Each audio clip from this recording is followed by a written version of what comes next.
Siapkan alat. Jangan sudah pasang selanya setengah baru pergi cari yang lain lagi, itu tidak profesional sekali ya. Tidak terasa. Nah, kalau sudah itu baru kita siapkan alat, baru kita siapkan pasien.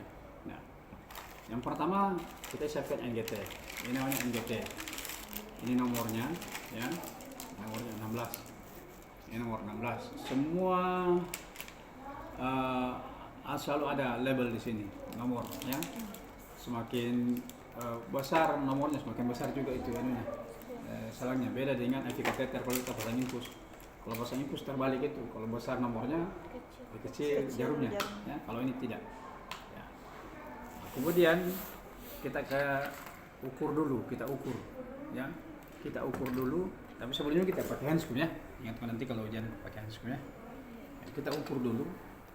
Caranya mengukur adalah kita mengukur dari telinga dulu, dari telinga ke sini ya, kemudian ke hidung ya, kemudian dari hidung ke processus esophageus namanya. Ini processus esophageus.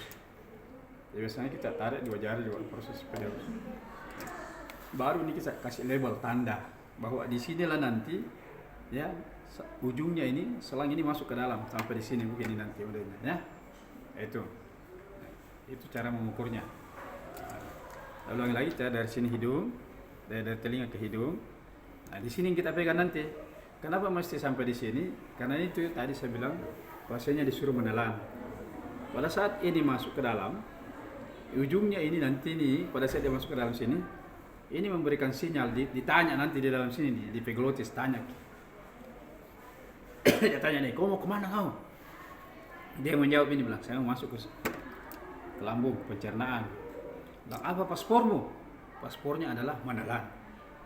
Karena pada saat kita menelan, maka epiglottis itu menggeser penutupnya ke paru-paru, memberi jalan ini masuk ke dalam saluran pencernaan.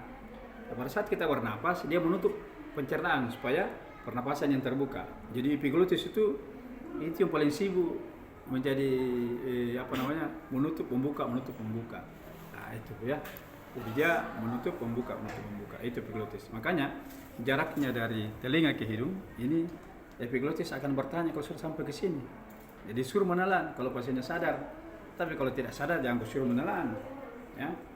Jadi tapi idealnya memang kita biasakan suruh menelannya. Menelan Bu, menelannya. Pada saat kapan dia suruh menelan? Jangan baru diukur begini menelan ki. Ya. Nanti kalau habis air liurnya telan belum video kita mulai ya. Nanti mendekati ini ya, coba Ibu menelan ya. Karena dia pada saat mendekati epiglottis ini akan ditangkap oleh sensor saraf di situ nanti. Ini ada barang mau masuk. Mau kemana ini? Nah, seluruh organ tubuh kita itu sudah dilengkapi dengan sensor-sensor ya. Kalau kau merasa sengatan matahari terlalu tajam, kan sensornya panas itu sensor itu ya. Itu sensor ini ya, sensor semua di bagian sensor. Nah, kalau mendekati ini sensornya sudah ini ditanya ini signalnya mau kemana, mau masuk saluran pencernaan, maka dia akan menutup pernapasan dia masuk ke dalam sini.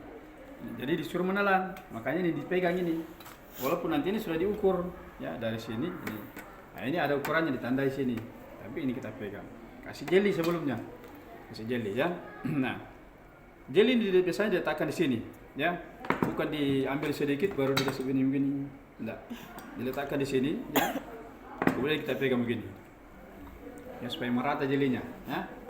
Rata jelinya. Jadi diletakkan sini jelinya. Ya. Akan cek jeli baru dipegang begini. Ya, merata ini. Jangan dikasih begini. Ya. Atau dikasih begini. Enggak. Letakkan sini ya, pakai handscoon baru ini ditarik begini, merata jelinya. Fungsi jeli itu sebagai pelumas. Setelah itu kita masukkan pelan-pelan. Ya. Sayang sekali ini tidak lubangnya ini tidak ini. Saya juga curiganya ini tidak tersambung ya. Ini tidak ada sambungan sini. Bina gigi. Nah, kalau sudah masuk ke dalam, kita tidak tahu apakah ini sudah sampai di lambung atau belum. Ya, maka ada 3 cara mengetesnya. Ingat itu ya. Ada 3 cara untuk mengetes apakah ini NGT sudah masuk di lambung atau tidak. Cara pertama adalah memasukkan udara secara cepat, ambil udara. ya, biar sampai 20 sampai 30 cc ya.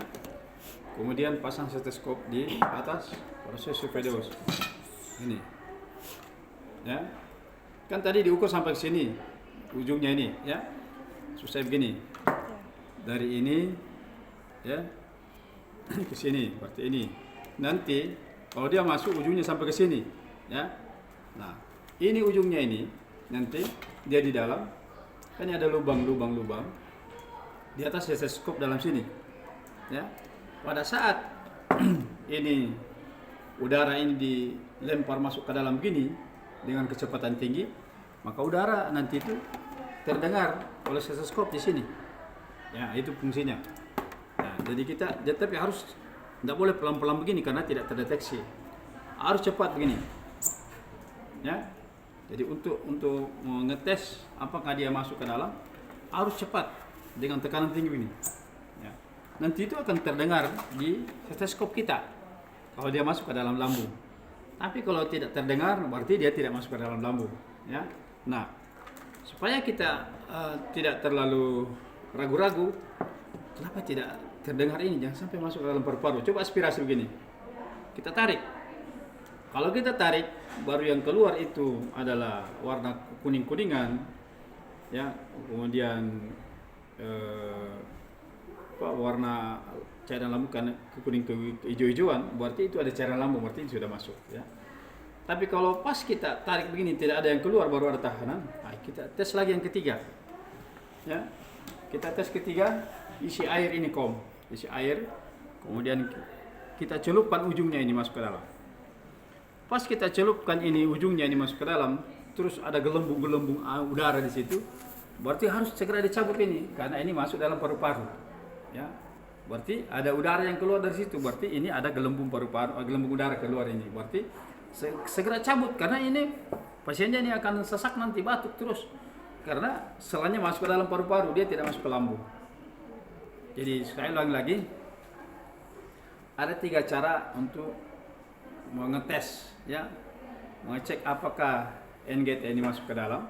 Yang pertama adalah dengan mendengarkan bunyi ya, bunyi udara yang masuk ke dalam, dengan memasukkan udara kemudian dengan cepat dilempar masuk ke dalam lambung. Itu pertama.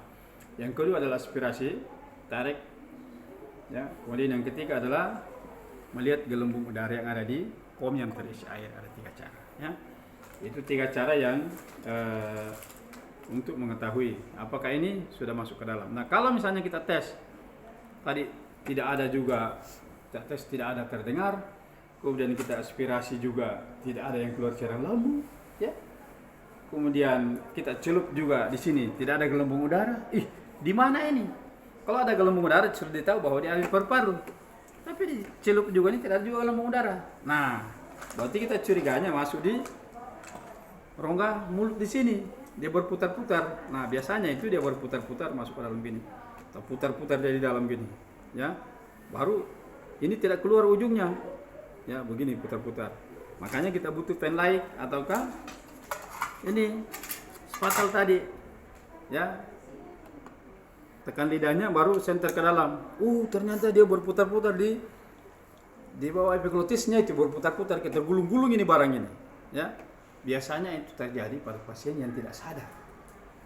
Kalau dia sadar, ya salah sedikit dia mau pegang, kayak kalau kita pasang pada pasien sadar, kalau dia mau pegang, dia buka mulutnya, berarti ada selang itu tersimpan di dalam.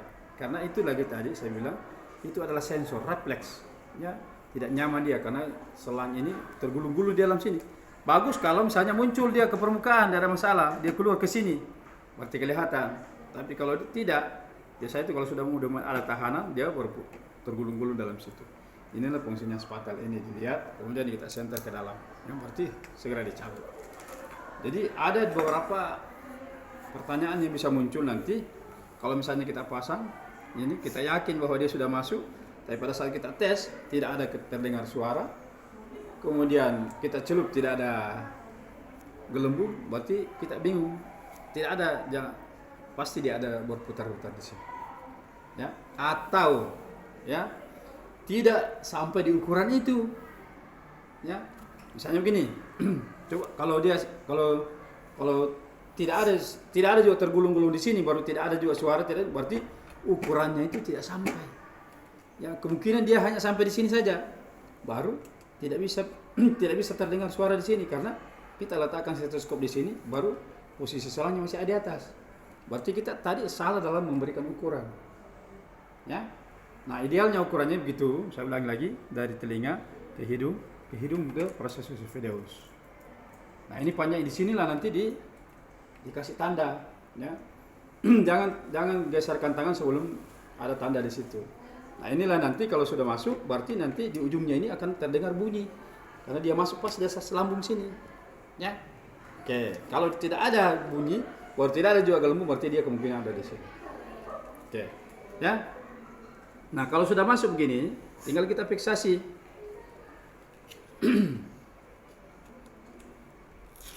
Ya, tinggal kita fiksasi saja.